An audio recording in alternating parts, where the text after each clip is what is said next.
Hey, what's up everybody? Dave, Alien Reptiles. I'm going to do a quick video, kind of a beginner's guide, real quick and easy, simple, how we do the crested geckos here without getting into too many specifics. This is our boy here, Riff Raff, our girl.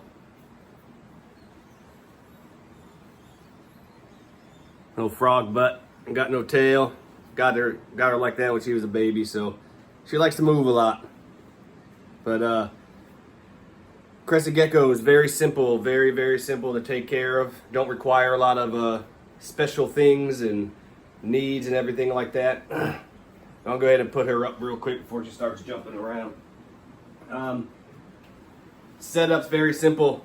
Exoteric cage. Anything you want it to be taller than you want it to be wider. They like to climb and get up and stuff. I'll take you down and show you the cage here in a minute.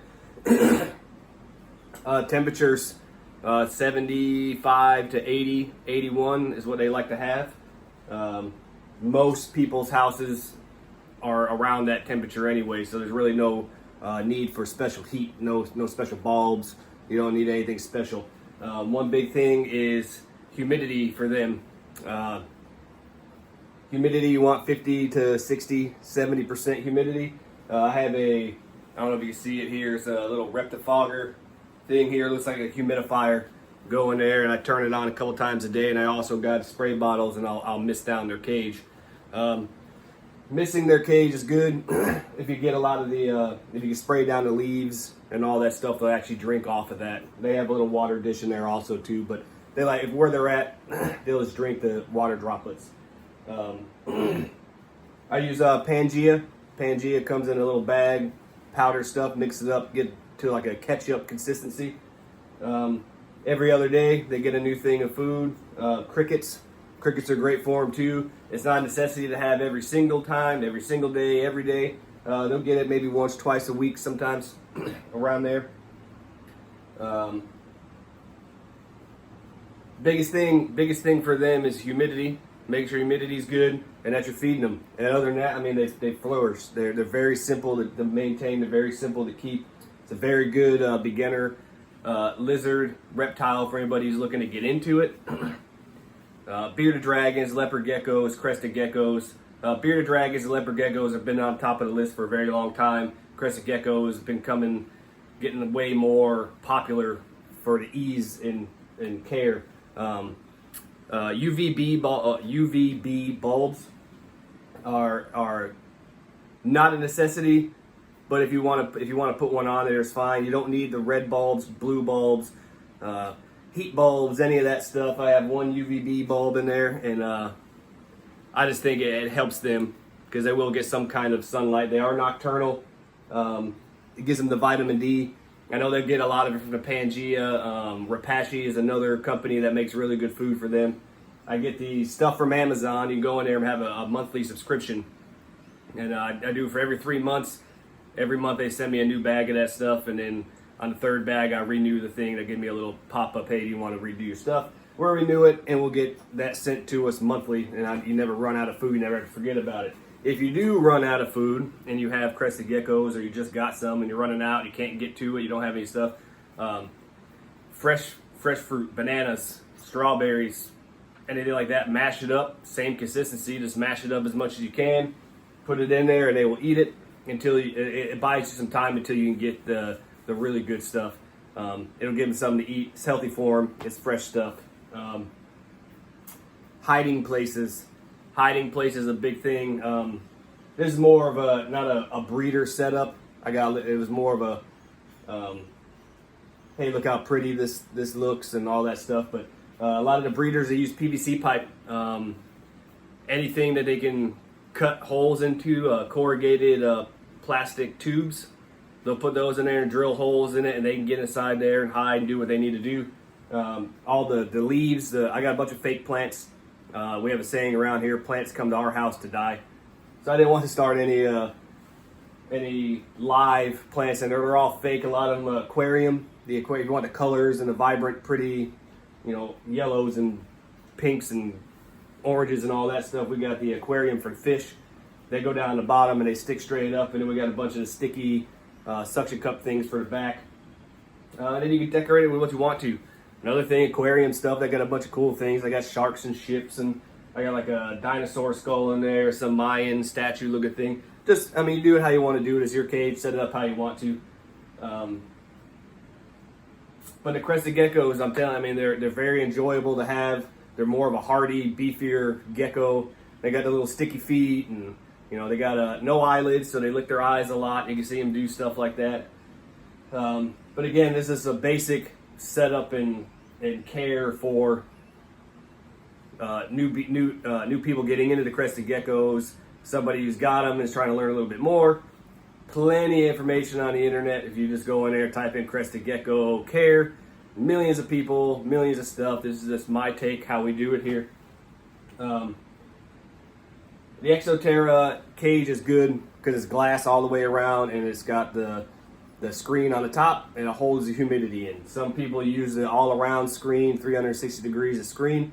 That's good. You're just going to have to mist and spray down your enclosure way more than you would with this. And the Reptifogger would not help out with that. The misting, they got the ones that shoot the mist, just like mist the whole cage. It'll be fine. Water's going to get on the outside. It's going to get all over the screen and all that stuff. If you can get the glass, get the glass. I suggest doing that. It's going to hold humidity in much more. If you want to try to do that, there's ways that you can keep the humidity in. Some people take cardboard, put it around. You can put stuff on the top, aluminum foil, stuff like that. Try to kind of close it in to hold the humidity in. Again, cardboard, water. You got to be mindful of that and watch that. But there's things you can do if you're in a jam and you're trying to save money for a bigger cage or get a glass cage. Craigslist is great. People are selling these things all the time. I think my son found this one with a little stand, nothing fancy. I think it was like $100, and it was much bigger than the one that we had. JH Pythons, he's getting real big into the crested geckos. If you watch one of his videos, he's got these really nice custom built ones that he got from a guy. I cannot remember his name. I'm sorry for that. But if you go on his YouTube video on the new cages he gets for his crested geckos, and they are very, very reasonably priced. When these guys start getting going, I start getting more into the crested geckos, I'm probably going to buy a couple of those because they're be all nice, same size. They're perfect for them, built for them. They're great. Check that out, JH Pythons. But yeah, let me take it down here, and I will show you how we have it set up here, and you can take a look, maybe get some ideas, see if you like any of the things that we got or whatever. But this is what we do. So let me take it down here and show you. That's all we got there. I mean, that's an Exoterra cage, a bunch of sticky leaves and vines. We got a little Mayan deal there, and some vines. You can get those things. There's a cricket over there on one of the things, one of the leaves. This piece of driftwood. This riffraff down there, Max, I took him out. This guy fell right here. So I'll work my way up and stick it to the back there. Yeah, that guy right there, that black thing is a magnetic ledge. Comes with two little Dixie cups, and one's water, one's food in there. And we got these. These came with it too. I think there's 3 more. Came with 5 altogether. And then just a little Reptifogger. I think you see it down there. Hopefully, I'm doing this with my hand, but fill this guy up. Fill this guy up with the water. Turn on here how much you want to come out. Here, I'll turn it on so you guys see. I always go max. You see the stuff, the fog coming out, and it'll just drop down in there. I think it looks cool. And I'll let it run in the mornings, I'll let it run about 20 or so minutes while I'm in here doing rat and snake checks and stuff like that. But that's pretty much it. I mean, if you're looking into getting into crested geckos, I suggest it. I love them. They're cool, very easy to take care of. Not a whole bunch of extra things, and you know, they got pretty big parameters for temperatures, humidity, and they're fine. In most houses, I'm not saying everybody, but most houses stays the temperature that they need to have it. Yeah, that's it. Just a quick down and dirty, simple crested gecko care beginner guide. There's a lot more. You can get more in depth into it if you'd like to. This is just a quick, hey, this is how we do it. Very simple, get set up. If you have any questions, any concerns, suggestions, anything like that, post a comment. You can hit us up on Instagram at alien_reptiles. It goes to Facebook also. Yeah, I mean, that's all I really got. Just want to do a quick one here. I work shift work, so my days are about to start getting jacked up, so I wanted to get one more out before I'm kind of out of pocket for a little bit and don't really have too much time to do any YouTube videos. But yeah, if you guys are coming back, thanks for coming back and listening to me ramble on for 10 minutes and 45 seconds. Yeah, keep your head down, positive mindset, keep grinding, keep doing what you're doing, and hope for good things for you guys here in the future. All right, you guys take it easy.